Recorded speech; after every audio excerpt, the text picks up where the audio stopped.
నిత్యము నాదు గానము ఇది, నిత్యము నాదు గానము ఇది. పరవాసిని జగమున ప్రభువా, పరవాసిని జగమున ప్రభువ, నడచుచున్నాను నా దారి, నా గొరే నీవెన ప్రభువా, నా గొరే నీవెన ప్రభువా. నీ దరినే చేరెదను, నేను నీ దరినే చేరెదను. ఈ సమయంలో సహోదరుడు విజయరాజన్న నాన్నగారి గురించి విషయాలు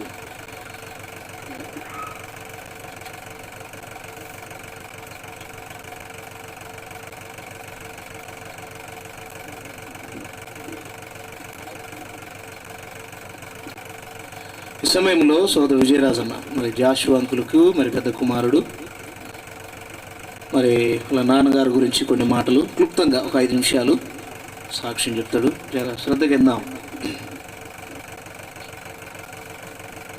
చేరి వచ్చినటువంటి సంఘానికి, అలాగే బంధువులకి, స్నేహితులకి, శ్రేయోభిలాషులకి మరొకసారి ప్రభుపేట వందనాలు తెలియజేస్తున్నాను. సమయాన్ని బట్టి కొన్ని మాటలు నేను మీతో పంచుకోవాలని, నాన్నగారి గురించి సాక్ష్యాన్ని, ఆ తర్వాత మన మధ్యలో ఉన్నటువంటి వారు ఎవరైనా కూడా పంచుకోవచ్చు. ఆ తర్వాత వాక్యం ఉంటుంది. త్వరగా ముగించుకుందాం. మరి మా నాన్నగారు జాషువా గారు, కలబండి జాషువా, పాములపాడు. అమ్మది ఆత్మకూరు, అమ్మ పేరు మరియమ్మ. నాన్న మిలిటరీకి వెళ్ళి 22 సంవత్సరాలు మిలిటరీలో జాబ్ చేస్తూ, అలాగే మిలిటరీలో ఉన్నప్పుడు కూడా మేము చిన్న పసిపిల్లము, ప్రభును అప్పుడే ఎరిగినవాడు. బ్రదర్ భక్త సింగ్ ద్వారా బాప్తిసం తీసుకున్నాడు నాన్న. హైదరాబాద్ వెళ్ళి అక్కడ బాప్తిసం ఇస్తున్నప్పుడు అమ్మ నాన్న బాప్తిసం తీసుకున్నారు. ఆ తర్వాత నాన్న మిలిటరీలో 22 సంవత్సరాలు పూర్తి అయిన తర్వాత మరి ఆత్మకూరికి రావడం. అయితే మేము నాన్నగారికి 3 కుమారులము, 1 కుమార్తె. అక్క పెద్దది, అక్క పేరు విజయకుమారి. అక్కని మరి మా బావగారు వల్లతాటి వినోద్ కుమారు, ఆయన ఓరియంటల్ ఇన్సూరెన్స్లో జాబ్ చేస్తూ మరి ఆయన కూడా ప్రభుత్వాన్ని నిద్రించారు. అలాగే మరి మేము 3, అక్క ప్రస్తుతం పెద్ద కుమార్తె దగ్గర ఉంది, అక్కకు 3 కుమార్తెలు. అలాగే మేము 3 కుమారులము, నేను పెద్ద. తర్వాత 2వ కుమారుడు సత్యం, 3వ కుమారుడు రవికుమార్. మరి నాన్నగారి నుంచి కొద్దిగా సమయాన్ని బట్టి నేను క్లుప్తంగానే సాక్ష్యం చెప్పాలంటానికే. నాన్న మిలిటరీ నుంచి వచ్చిన తర్వాత కొంత ప్రైవేట్ జాబ్ చేస్తూ, ఆ తర్వాత మేమందరం కూడా జాబ్ చేస్తున్నంత వరకు ఆయన కొద్దిగా చేసేవాడు ప్రైవేట్గా. ఆ తర్వాత ఇంకా ఆయన తన పింఛన్ మీదనే ఆధారపడుతూ ఆత్మకూరులో ఉంటూ, ఆత్మకూరులో బేతేలు ప్రార్థన మందిరం స్థానిక సంఘంలో సంఘ పెద్దగా ఉన్నాడు. ఆ తర్వాత నాన్నగారు ఎర్రమఠము, అలాగే నల్లగాలువ అలా పరిచర్యలో వెళ్ళేవాడు. మరి సేవకులైనటువంటి ప్రభాకర్ అంకుల్ గారు ఉన్న సమయంలో, ప్రభాకర్ అంకుల్ 9 సంవత్సరాలు అక్కడ పరిచర్య సేవకుడిగా ఉన్నప్పుడు, ఆ తర్వాత నాన్న మరి అమ్మ ఆరోగ్య పరిస్థితిని బట్టి హైదరాబాద్కి చేరడం, అమ్మ డయాలసిస్లో మరి 4 సంవత్సరాలు దేవుడి కృపను బట్టి అంటే ప్రార్థన ద్వారానే మరి ఆమెకి 2 కిడ్నీలు ఫెయిల్ అంటే ప్రభా నీవే అని ప్రార్థనాపూర్వకంగా ఉన్నప్పుడు దేవుడే నడిపించాడు. ఆమె 4 సంవత్సరాలు దేవుడు బతికించాడు. తర్వాత మరి అమ్మ ఆరోగ్య విషయంలో అక్కడికి చేరుకున్న తర్వాత ఆత్మకూరికి వెళ్ళటానికే సమయం దొరకలేదు. తిరిగి కర్నూలు నా దగ్గర, తర్వాత మా అక్క దగ్గర హైదరాబాద్లో ఉంటూ వచ్చేవాడు. దేవుని ఎందు మంచి విశ్వాసం కలిగి మరి తన విశ్వాస జీవితాన్ని నడిపాడు. మరి అలాగే వాక్యం అంటే ఆసక్తి. ఎవరు చెప్పినా కూడా వాక్యంగా ఆయన పెన్ను, ఒక పుస్తకం ఖచ్చితంగా. అందుకే ఆయన రాసినటువంటి అంటే రాసిన నోట్బుక్లన్నీ ఉన్నాయి. ఆయన మరి వాటిని జ్ఞాపకంగా మేము పెట్టుకోవటానికి, చదువుకోవటానికి కూడా ఆయన మా కొరకు అవి జ్ఞాపకంగా ఉంచిపోయినాడు. ఎంతో తాను మరి చాలా ఆసక్తి. నేను వాక్యం చెప్తున్నా కూడా మళ్ళీ తిరిగి అన్ని రాసుకునేవాడు. అది గొప్పగా మా తండ్రి గారి నుంచి చెప్పడానికి అది విషయం. ఎందుకంటే దేవుని యందు భయము, భక్తి కలిగి తను జీవించిన జీవితంలో మరి అంత ఆసక్తి, అంటే వాక్యం మీద అంత ఆసక్తితోటిగా రాసుకున్న విషయంలో మళ్ళీ తిరిగి నేను ఎప్పుడైనా చెప్పిన వాక్యాన్ని రాసుకునేటప్పుడు ఆయన అంటే పాత కలిపి రాదు కాబట్టి ఒక అక్షరం తేడా ఉంటే ఆ రెఫరెన్స్ అక్కడ లేదు అని మళ్ళీ అడిగితే మళ్ళీ నేనుండి ఏంటి నన్ను చూడు, నేను అది రాసుకోవడం నువ్వు ఎక్కడన్నా చిన్నగా అన్ని చూపించినప్పుడు అవునవును కరెక్టే అనేవాడు. అంత వృద్ధాప్య దశలో కూడా నాకన్నా సైడ్ ఆయన అద్దాలు కూడా పెట్టుకోవడం, అంత చూపు దృష్టి కూడా దేవుడు ఇచ్చాడు. మరి దేవుని కృపను బట్టి మంచి ఆరోగ్యం ఇచ్చి నడిపించాడు. అయితే దేవుడు మరి పిలుపుని బట్టి కొంత అనారోగ్యంగా సడన్గా మరి స్ట్రోక్ వచ్చింది. అయితే అంతకంటే ముందు కూడా వచ్చినా దేవుడు అద్భుతంగా ప్రార్థనాపూర్వకంగా అందరి ప్రార్థన వలన తిరిగి లేచి తను సొంతంగా నడిచి మరి కొన్ని దినాలు నడిచాడు. మరి ఆ తర్వాత సడన్గా నవంబర్ 24 పాములపాడులో మేము వాలంటీర్ ప్రేయర్లో ఉంటే ఇక్కడే నాన్న ఉన్నాడు, పిల్లలు ఉన్నారు. తెల్లారుజామున మరి బాత్రూంలో మరి స్ట్రోక్ అంటే జారి పడడం వలన మరి కాలు చేయి పడిపోయింది. ఆ తర్వాత హాస్పిటల్కి తీసుకువెళ్ళడం, ఆ తర్వాత కొంత సమయం దగ్గర 45 దినాలు హాస్పిటల్లోనే ఎంతో ప్రయాసపడ్డాడు. దేవుని కృపను బట్టి దేవుడు మళ్ళీ తిరిగి కొంత బాగా మళ్ళీ ఇంటికి వచ్చాడు. ఇంటికి వచ్చి పడకలో ఉన్నాడు, లేలేని పరిస్థితుల్లో. అయినా కూడా వచ్చిన వారికి వందనాలు చెప్పే విషయంలో ఒక చేయి లేకపోయినా ఒక చేయితో చెప్పి చేయి కూడా లేపడానికి ప్రయత్నం చేసేవాడు. దేవుడు అద్భుతంగా నిలబెట్టి తన మరి అయితే దేవుని కృపను బట్టి మరి తిరిగి కోలుకుంటాడని అనుకున్నాము. కానీ దేవుని కృపను బట్టి మరి ప్రభునందు ఆయన దేవుడు పిలుచుకున్నాడు. ఆ తర్వాత మరి మా కోసం, మా కుటుంబం కోసం ప్రార్థించండి. ఈ విషయాన్ని బట్టి మరి ఎవరైనా ఇంకా మాట్లాడతా సమయాన్ని బట్టి.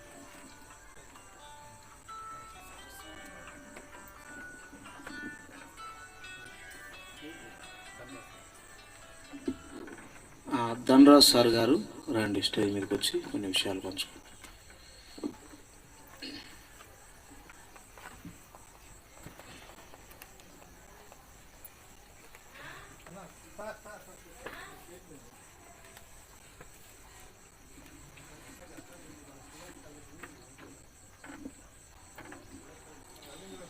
దేవుని నామాన మీ అందరికీ వందనాలు తెలియజేస్తున్నాను.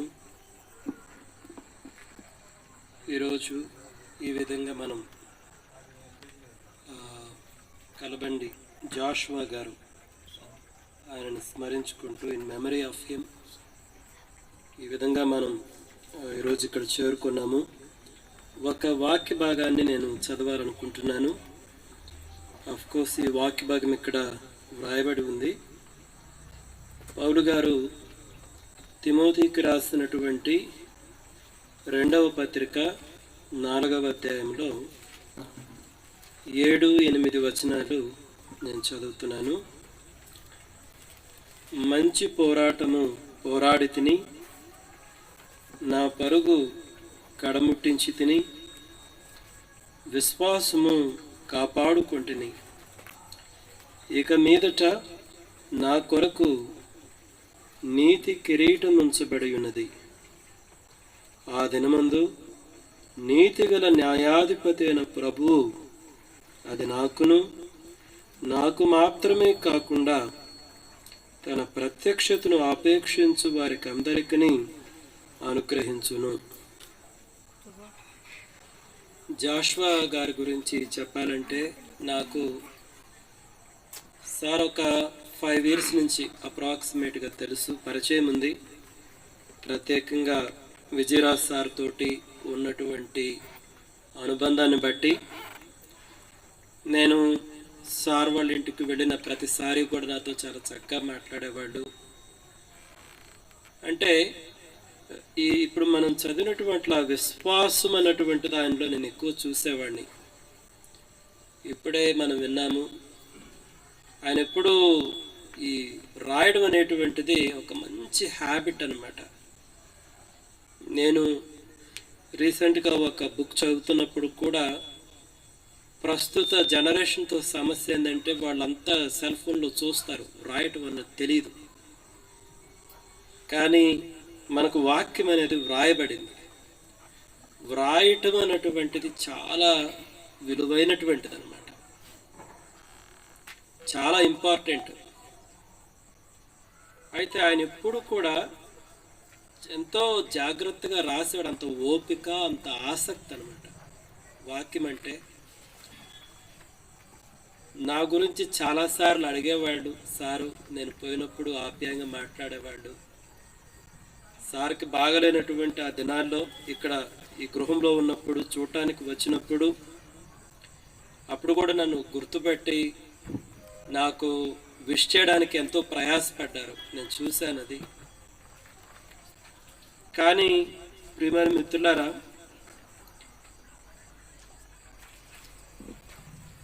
జీవితం నిజంగా చాలా చిన్నది అనిపిస్తుంది. ఒకప్పుడైతే చిన్న పిల్లలుగా ఉన్నప్పుడు జీవితం అంటే చాలా పెద్దది అనుకునేది, కానీ ఇప్పుడు చూస్తే జీవితం ఇంత చిన్నదా అనిపిస్తుంది. కాబట్టి పౌలు గారు అన్నటువంటి మాట నాకు గుర్తొస్తుంది. నాకైతే ఈ శరీరాన్ని వదిలిపెట్టి వెళ్ళి ప్రభుతో ఉండాలని ఉంది, కానీ మీ మేలు కోసం నేను ఇక్కడ ఇంకా కొంతకాలం ఉంటానని నేను నమ్ముతున్నాను అని పౌలు గారు చెప్పినట్టు మనందరం కూడా ఈ ఆశ కలిగి ఉండాలి, ప్రభుతో ఉండాలి అన్నటువంటి ఆశ కలిగి ఉండడం ఈ లోకంలో జాగ్రత్తగా బ్రతకడానికి అదొక మందు లాంటిది అనమాట. ఎప్పుడు కూడా గురి అన్నటువంటిది మన కళ్ళ ముందు మెదులుతూ ఉండాలి. మరణానికి ఒక శక్తి ఉంది, మరి దేనికి లేదు. మరణం ఏంటంటే ఒక మనిషిలో నిజంగా త్వరగా నా ఇల్లు చక్కబెట్టుకోవాలి అన్నటువంటి ఆశను, ఆ తొందరను మరణం పుట్టించగలదు. మనం బైబిల్లో చూసినప్పుడు కూడా చాలామంది అంతే, ఇక నువ్వు మరణిస్తావు అన్నప్పుడు మాత్రం చాలా త్వరగా వాళ్ళు సెటిల్మెంట్ చేసుకుంటారు. చేయాల్సినటువంటి ఇంపార్టెంట్ పనులన్నీ చేస్తూ ఉంటారు. చూడండి, జాషువా గారు దాదాపు 77 సంవత్సరాల పాటు ఆయన జీవించారు. చక్కటి ఆయుష్ని దేవుడు ఆయనకు అనుగ్రహించారు. మిలిటరీలో పనిచేశారు, సేవ చేశారు. మనం కూడా మరి మనకి ఇక్కడున్న ప్రతి ఒక్కరం ఏదో ఒకరోజు చనిపోవాలి. అయితే ఎవరి రోజు ఏదో మనకు తెలియదు. అయితే ప్రతి మనిషి కూడా ఈ రోజే నా చేతిలో ఉంది అనుకొని ప్రభువునకు భయపడి మనం సరిదిద్దుకోవాల్సినటువంటి వాటన్నిటినీ సరిదిద్దుకొని బ్రతకాలి. తెలీదు, ఎందుకంటే మరుసటి క్షణము ఏమీ జరగనైందో తెలియదు. మొన్న ఈస్టర్ రోజున ఆదివారం నా భార్యకు తెలిసినటువంటి ఒక డాక్టరు, 32 సంవత్సరాల అబ్బాయి, పెళ్లి చేసుకున్నాడు, చిన్న కూతురుంది. మొన్నే గవర్నమెంట్ జాబ్ కూడా వచ్చింది డాక్టర్గా. గవర్నమెంట్ జాబ్ వచ్చి జాయిన్ అయ్యాడు. 5 నెలలు అయింది కానీ ఇంకా గవర్నమెంట్ ఇంకా జీతాలు ఇవ్వలేదు వాళ్ళకి. 5 నెలలు జీతాలు ఇవ్వాలి అంటే ఇంకా గవర్నమెంట్ జీతం కూడా తీసుకోవాలి. మన ఉదయము జిమ్కి వెళ్ళాడంట. జిమ్ము ఆ మెట్టులు ఎక్కినాడంతే, అక్కడే కూలబడి చనిపోయినాడు. 32 సంవత్సరాలు డాక్టరు. ఆయన పేరు వెంకటేశ్వర్లు. ఆలోచిస్తే అంటే ఆయన ఇంత కష్టపడి చదువుకుంది అంటే ఈ 32 సంవత్సరాలు బ్రతికింది కేవలం చదువుకోవటానికైనా అనిపిస్తుంది. కనీసం గవర్నమెంట్ జాబ్ వచ్చినా కానీ 1 నెల జీతం కూడా తీసుకోవాలి. 5 నెలల పాటు ఇంకా ఇవ్వాలి గవర్నమెంట్. చూడండి ప్రియమైన మిత్రులారా, మనం బ్రతుకున్నాము అంటే కేవలం దేవుడు బ్రతుకు అన్నాడంతే. మనం బలవంతులమై బ్రతకలేదు, లేకపోతే ఆరోగ్యముండి కాదు, లేకపోతే నేను ఇన్ని సంవత్సరాలు బ్రతకాలి అనుకోను కాదు. కేవలం దేవుడు బ్రతకండి అన్నాడు, మనం బ్రతుకుతూ ఉన్నాం. ఎప్పుడైతే ప్రభువారు రండి అని పిలిచి అప్పుడు వెళ్ళిపోవాలి అంతే. కాబట్టి ప్రతి వ్యక్తి మరణం కూడా మనకు ఒక పాఠం, ఇదొక అవకాశం మన జీవితాలను మనం పరిశీలించుకోవడానికి. ఇక్కడ చూడండి, ఆ దినమందు నీతిగల న్యాయాధిపతి అయిన ప్రభువు అది నాకు మాత్రమే కాకుండా తన ప్రత్యక్షతను ఆపేక్షించు వారందరికీ అనుగ్రహించను. దేవుని యొక్క ప్రత్యక్షతను మనమందరం ఆపేక్షించాలి. నేను దేవుని ముందు నిలబడినప్పుడు చూడండి, నేను చిన్న చూస్తుంటాను. ఎవరైనా వాళ్ళు చేసిన తప్పులు ఎవరైనా చూపించడానికి ప్రయత్నం చేస్తే భలే అవమానంగా ఫీల్ అవుతారు. 10 మంది ముందు నేను చేసిన తప్పు చెప్తే తలెత్తుకోలేము, కోపము, ఇందెందో ఆలోచనలు ఉంటాయి. మరి ఆ దినాన ప్రభు ముందు నిలబడినప్పుడు మన హృదయాంతరంగము, మన రహస్య జీవితము సమస్తమును ఆ విధంగా తేటగా కనపరచబడతాయి. అయితే పౌలు గారికి ఎంత ధైర్యం ఉందో చూడండి. ప్రభు దినాన్ని ఆపేక్షించే ప్రతి ఒక్కరూ కూడా వెలుగు ఎంత స్పష్టంగా ఉంటుందో ఆ విధంగా మనం బ్రతకాలి. ప్రతి ఒక్కరి మరణం అది మనకు ఒక సందేశం. బైబిల్ ఇంకేం చెప్తుందంటే, నీతిమంతుల మరణం యెహోవా దృష్టికి ఎంతో విలువైనది అంటే. చాలా విలువైనది, ఎందుకంటే వారి జీవితం కూడా విలువైంది. ఈ లోకంలో వారి జీవితము విలువైనది, వారి మరణం కూడా చాలా విలువైనటువంటిది. కాబట్టి ఇప్పుడే నేను విన్నాను, సార్ చెప్పినట్టు జాషువా గారు మిలిటరీలో పనిచేయటమే కాదు కానీ గ్రామాలకు వెళ్ళి సేవ చేశారు. నాకు చాలా సంతోషం. గ్రామాలకు వెళ్ళి సేవ చేయాలి. నేను చాలామందికి, నా తోటి వాళ్ళకి చెప్పేది అదే. ఒంట్లో శక్తి ఉన్నప్పుడు, వాక్యం తెలిసినప్పుడు, హృదయం వెలిగించబడినప్పుడు ఇంకా ఎక్కడికో వెళ్ళి కూర్చోవాలనుకోవద్దు. ఎవరంటే ఎటు నడవలేని వాళ్ళు, లేకపోతే గర్భిణీ స్త్రీలు, ఇటువంటి వాళ్ళు సంఘాలు ఎటు పోకుండా సంఘాల్లో కూర్చొని వాక్యం వినాలి. నేను వాక్యం నేర్చుకున్నాను, నాకు ఇంకా శక్తి ఉంది నా ఒంట్లో, క్రీస్తు సువార్తను ప్రకటించగలను అనుకున్న ప్రతి ఒక్కరూ గ్రామాలకి వెళ్ళాలి, సేవ చేయాలి. ఎందుకంటే ప్రభువారు పేతురుకు కూడా చెప్పింది అదే, నా గొర్రెలను మేపు. ఎందుకంటే ఇప్పుడు నీకైతే నీ ఒంట్లో శక్తి ఉంది, ఒకానొక దినం వస్తుంది, నీ చేతులు నువ్వు చాచాలి. నీకు ఇష్టం లేనటువంటి చోటుకు వాళ్ళు తీసుకుపోతారు. కాబట్టి ప్రియమైన మిత్రులారా, జాషువా గారి జీవితము, ఆయన మరణం కూడా మనకు ఒక పాఠమే. ఎందుకంటే ఆఖరి దినాల్లో ఆయన నడవలేనప్పుడు కూడా కూర్చొని చక్కగా రాసేవాడు ప్రతి మాటని. ఇక్కడ మరొక విషయం కూడా నేను చెప్పాలి విజయరాజ్ సార్ గురించి. ఇది మంచి సందర్భమే నేను అనుకొని చెప్తున్నాను. నేను ఎప్పుడు అనుకుంటాను వ్యక్తిగతంగా, నేను ఎవరితో అనుకునేది కాదు, కానీ నాకు విజయరాజ్ సార్ లాంటి వ్యక్తి పరిచయం అవుతుంది, నా అదృష్టం అని నేను అనుకుంటాను. నేను నా సహోదరులు చాలామందితో చెప్తాను. ఎందుకంటే ఈ లోక యాత్రలో నిజంగా దేవుని నమ్మి అనుసరించే వాళ్ళు కొంతమంది మనతో చేయి కలపాలి. ఆ జీవితం చాలా ధైర్యంగా ఉంటుంది. నేను విజయరాజ్ సార్ని బట్టి నాకు చాలా ఇష్టం సార్ అంటే నా మనసులో. ఎందుకంటే ఆయన దేవుని ప్రేమించే వ్యక్తి అని నా హృదయంలో నాకు తెలిసింది. మాట వరుసకు కాదు కానీ ఆయన నిజంగా దేవుని ప్రేమించే వ్యక్తి. కాబట్టి ఈ జీవిత యాత్రలో నేను ఒక్కొక్కసారి అనుకుంటాను, కొంతమంది సహోదరులతో అన్నాను, ఒకవేళ పొరపాటున మీలో ఎవరికైనా ఏమైనా జరిగి చచ్చిపోతే నేనేం కావాలి, నేను భయపడ్డ రోజులు ఉన్నాయి. ఎందుకంటే ఒక మంచి సహవాసం దొరకటం అన్నటువంటిది చాలా విలువైన విషయం, గుర్తుపెట్టుకోండి, ఎంతో విలువైనటువంటిది. మనల్ని పలకరించే వాళ్ళు, వారానికి నేను ఎప్పుడన్నా కాల్ చెప్తే సారే కాల్ చేస్తారు, సార్ ఎట్లా ఉన్నారని.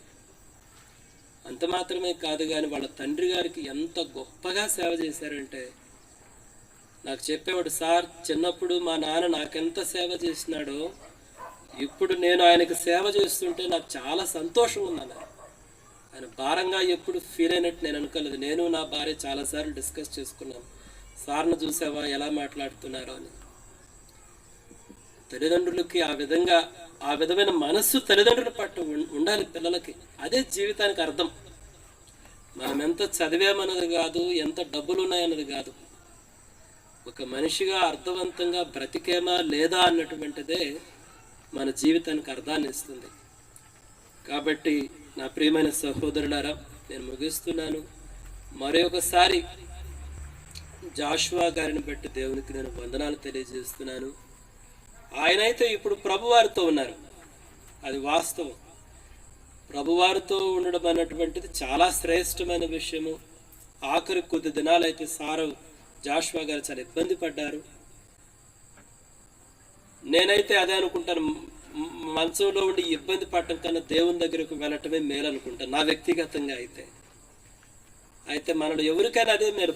పౌలు అదే అనేది, నాకైతే ప్రభుతో ఉండటం ఇష్టం అంటాడు. కాబట్టి ఇప్పుడు ఆయన ప్రభుతో ఉన్నారు కాబట్టి చివరకు మనలో ప్రతి ఒక్కరూ కూడా ఒకరోజు ఆయనతోనే ఉండాలి. కాబట్టి అది ఈరోజే మనం గుర్తెరిగి బ్రతికితే మంచిది. అయితే జాషువా గారి కుమారులను, కోడళ్లను, ఆయన యొక్క కూతుర్ని, మనవరాళ్లను, మనవళ్లను అందరినీ దేవుడు ఆదరించాలని, ఆయన జీవితం ప్రతి ఒక్కరికి ఒక ప్రోత్సాహంగా దేవుడు ఉంచాలని నేను కోరుకుంటూ, ఈ ప్రార్థనా కూడికలో కానీ సమస్తంలో దేవుని నామానికే సమస్తమైన మహిమ కలగాలని కోరుకుంటూ, ఆ కుటుంబాన్ని కూడా దేవుడు మిక్కిలిగా ఆదరించాలని కోరుకుంటూ ముగిస్తున్నాను. May God bless you. Thank you.